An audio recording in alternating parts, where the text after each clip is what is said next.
Man United SOS, right? Chelsea tonight. You think Chelsea can beat them, don't you? I do, but then Bournemouth at home, they'll be all right there. I think. I mean, there's Bayern at home. It would be a brave man that would pick a winner between United and Chelsea right now. No, I mean, Bayern have nothing to play for, so that could help them. But Liverpool away, oh dear. Oh, you're saying Bayern have nothing to play for? Oh, I mean, it's a massive couple of weeks, isn't it? It really is. Anyway, he's come out fighting the United manager after a difficult run, urging the board to trust him to return to the club to the former glories. Look, we don't know what the new owner or part owner has got in his mind. Jim Ratcliffe, he's a winner, by the way, and he's a big United. He's from United. He's from Manchester. He's a big United fan. You know, maybe he's already made his mind up. No, we've got to change it. You don't know, do you? It comes after Saturday's 1-0 defeat at Newcastle, which is never easy. The 10th loss in 21 games this season. That's the problem. Also been claims of unrest behind the scenes, with some players reportedly unhappy with the manager, his training methods, tiredness, fatigue, not treating people the right way. This is what we're reading. This is what we're hearing now. But Ten Hag believes in his ability to turn it all around. There will be always tough times. In every journey, we are in the right direction. And I know we will get there where we want to be. Because, see my record. Everywhere where I was, every season, I got my targets. So, if we stick together, if we stick to the plan and the strategy, we will get there where we want to be. So Manchester United banned journalists from yesterday's presser with Ten Hag after they'd not been given right of reply to negative stories about them, the Manchester United side. Join us now for more on this, talkSPORT's Manchester correspondent Micky Gray. Micky, I hope you're not banned, are you? No way, Micky, man, no way. Morning, lads. Morning, I was mate. there yesterday, and it was a very interesting press conference to be in. Frosty? Yes, a little bit, yeah. And that question came out pretty early, Al, about certain sections of the media not being able to attend the press conference yesterday. And his reply to it was they needed to approach him first without just going in front of camera and spurting things out about Manchester United behind the scenes. They said approach him first, and he would have given them the proper answer. But so that was the start of the press conference, and it kept going after that. It was quite an interesting one to be in.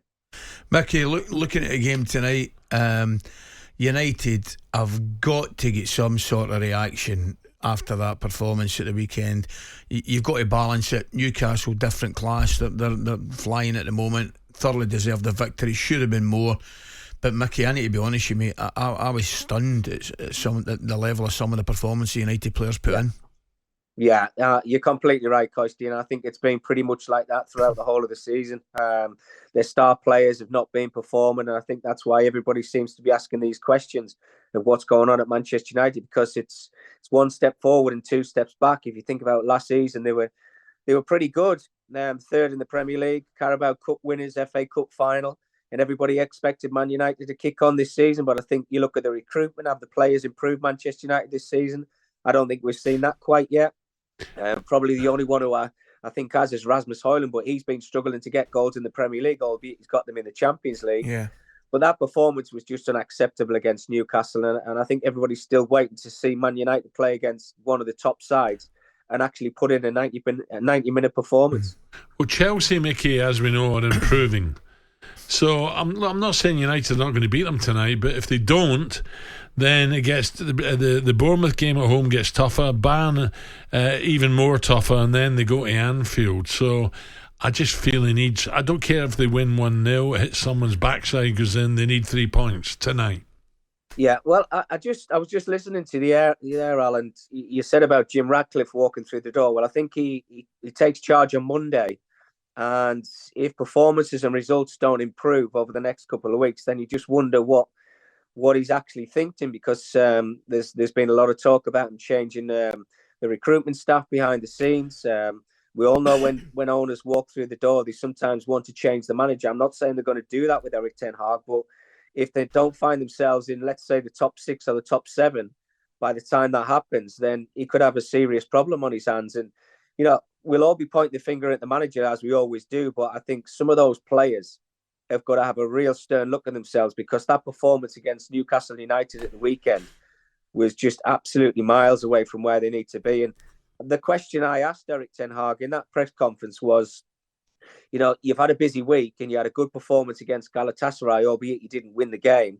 But where were the energy levels from your star players? Correct. Because they looked like they just weren't working hard enough. And if you look at the starting 11 from Newcastle, it was the starting 11 from the game against Paris Saint-Germain, and they worked their socks off. So I don't think you could use that as an excuse. Do you know what I'd be doing, Mickey? Sorry. I'll tell you right now. Do you know what I'd be doing?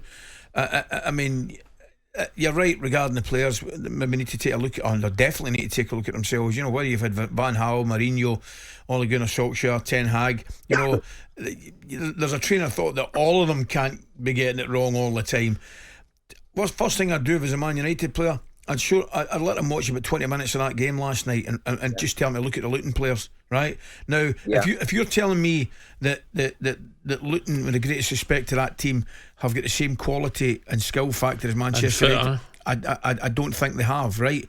But I'll tell you what, a desire to go and play a game, a desire to run about for each other and for your team and for your supporters, that was what I saw last night. And I know they lost the game 4-3, mate. But I tell you what, and I said to earlier on, Mickey, I can't remember seeing a ground when nobody left the home support and lost a goal in 97 minutes, applauded their team off the pitch.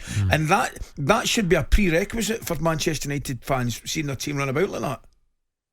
Well, it's a prerequisite for everybody, Ali. I mean, you two guys know what it's like. Look, we've all had a poor game in our careers when we were players. But at the end of the day, you always get that respect. If you work hard enough for 90 minutes, you'll still get applauded off the pitch, which was what happened to the Luton players last night. And I think that's what the Man United players have certainly got to start doing themselves, because they're clearly not working hard enough. I think everybody saw the running stats from Newcastle compared to Manchester United at the weekend, and you just can't do it. You can't switch off. And you're playing for a club like Manchester United, and we all know they're expected, albeit they're not going to do it, they're expected to win every single game. And I think you just mentioned there, Al, is it lost 10 of 21 or something this season as well, isn't it? I mean, two of the players who've got to step up, and I'm not just saying it's their fault. It's a team sport, of course, but Marcus, I don't know what's wrong with Marcus Rashford, and Bruno's struggling. He's not even close to the player when we've seen him control things and been in people's faces and starting all the moves, breaking them up and starting them. He's not been the same player. Well, I don't think Bruno's been the player he was from a year and a half ago, Al, because he certainly had a dip in form. I don't know if it seems to be a poison chalice, isn't it? When you wear that captain's armband for Manchester United, you're just not able to reach the heights that you want to, because you look at Harry Maguire's form over the last 5 or 6 weeks. He's been absolutely fantastic. But there's a question mark over Marcus. I mean, I don't know what it is, because if you think about an individual player who's got all the ability in the world and can actually go at the top, he would be one of the names that you would mention, but he's not doing it on a regular basis for some reason. Because last season, every time he took to the field, he looked like he was going to score goals. Didn't happen for him. This season, I just don't know where it's going wrong. talkSPORT Breakfast, waking you up Monday to Friday morning from 6 a.m. on AM, on DAB, via the talkSPORT app and on your smart speaker. talkSPORT.